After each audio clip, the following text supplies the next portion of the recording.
ರಾತ್ರಿ ಗಂಡ ಹೆಂಡತಿ ಊಟ ಮಾಡಿ ಪ್ರತ್ಯೇಕ ರೂಮ್ನಲ್ಲಿ ಮಲಗಿದ್ದಾರೆ. ಅಪ್ಪನ ಜೊತೆ ಮಲಗಿದ್ದ ಮಗ ಬೆಳಗ್ಗೆ ಅನುಮಾನಾಸ್ಪದ ರೀತಿಯಲ್ಲಿ ಶವವಾಗಿ ಕಂಡು ಬಂದಿದ್ದಾರೆ. ಪಕ್ಕದ ರೂಮ್ನಲ್ಲಿ ಮಲಗಿದ್ದ ಹೆಂಡತಿ ಬೆಳಗ್ಗೆ ನೋಡಿದಾಗ ಪ್ರಕರಣ ಬೆಳಕಿಗೆ ಬಂದಿದ್ದು ಮಡದಿಯನ್ನ ಪೊಲೀಸರು ವಶಕ್ಕೆ ಪಡೆದು ವಿಚಾರಣೆ ನಡೆಸುತ್ತಿದ್ದಾರೆ. ಏನಿದು ಸಾವಿನ ಕಹಾನಿ ಅಂತೀರಾ? ಈ ಸ್ಟೋರಿ ನೋಡಿ. ಮಲಗಿದ್ದ ಜಾಗದಲ್ಲಿ ಅಪ್ಪ ಮಗ ಅನುಮಾನಾಸ್ಪದವಾಗಿ ಸಾವು. ಪತ್ನಿಯೇ ಕೊಲೆ ಮಾಡಿದ್ದಾಳೆಂದು ಕುಟುಂಬಸ್ಥರು ಆರೋಪ.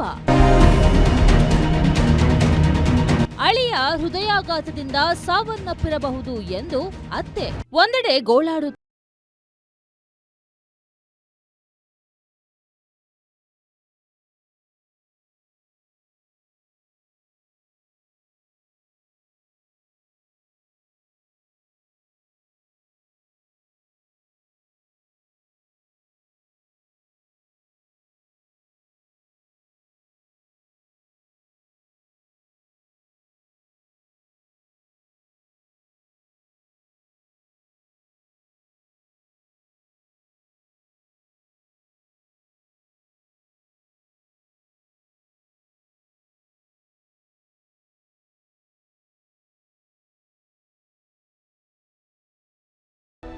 ಎಸ್, ಈ ರೋದನ, ಈ ಕಣ್ಣೀರು ಮತ್ತು ಒಬ್ಬರ ಮೇಲೆ ಒಬ್ಬರು ಮಾಡುತ್ತಿರೋ ಆರೋಪ ಪ್ರತ್ಯಾರೋಪಗಳಿಗೆ ಕಾರಣವಾಗಿರುವುದು ಬೆಂಗಳೂರು ಉತ್ತರ ತಾಲೂಕಿನ ಚಿಕ್ಕಬಾಣಾವರ ಬಳಿಯ ಗುಡ್ಡೆ ಬಸವೇಶ್ವರ ಲೇಔಟ್ನ ಈ ಮನೆ.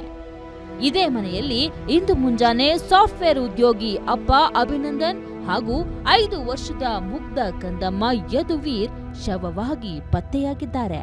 ಇಬ್ಬರ ಸಾವು ಅನುಮಾನಗಳಿಗೆ ಕಾರಣವಾಗಿದೆ.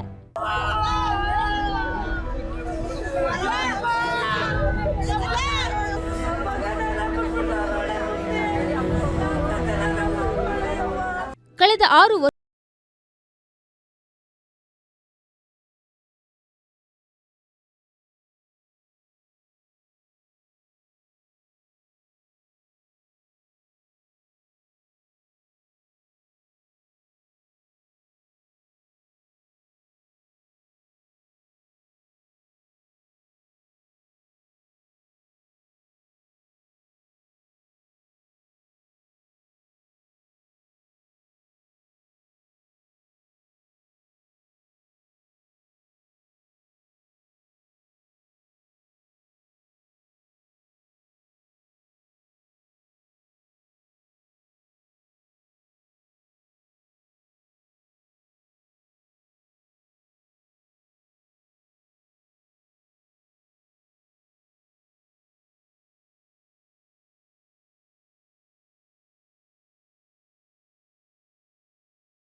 ಲೆಟ್ರ್ ಎಲ್ಲ ಬರ್ದು ಮಾಡಿಬಿಟ್ಟು ನಾವು ಯಾರಿಗೂ ಗುಟ್ಟು ಕೊಡದೆ ನನ್ನ ತಮ್ಮನ ಮಗ ನನ್ನ ತಮ್ಮದಿರು ಇಲ್ಲಿ ಮನೆ ಪಕ್ಕದವ್ರಿಗೂ ಹೇಳಲಿಲ್ಲಪ್ಪ.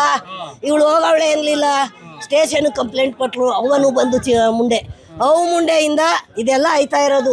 MNC ಕಂಪ್ನಿ ಮ್ಯಾನೇಜರ್ ಆಗಿ ವರ್ಕ್ ಮಾಡ್ತಿದ್ದೆ ಸರ್. 80,000 ಸಂಬಳ ಕಡಮ್ಮ, ನನಗೆ 30,000 ಕೊಡ್ತೀನಿ ಅಮ್ಮ ನಿನ್ನ ಕೈಗೆ.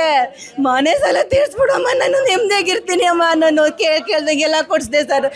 ಅವಳಿಗೂ ಹೇಳ್ದಂಗೆಲ್ಲ ತಂದ್ಕೊಟ್ಟೆ ಸರ್. ಅವಳು ಓಪರ್ ಮುಂಡೆಗೆ ಅಲ್ಲ ಸರ್, ಸ್ವಂತ ಮನೆ ಸರ್ ಇದು. ಮೃತನ ಕಡೆಯವರು ಇಷ್ಟೆಲ್ಲ ಗಂಭೀರ ಆರೋಪಗಳನ್ನ ಮಾಡುತ್ತಿದ್ರೆ, ಇತ್ತ ಹರಿಣಿಯ ತಾಯಿ ತನ್ನ ಮಗಳ ಪರ ಬ್ಯಾಟ್ ಬೇಸಿದ್ದಾರೆ.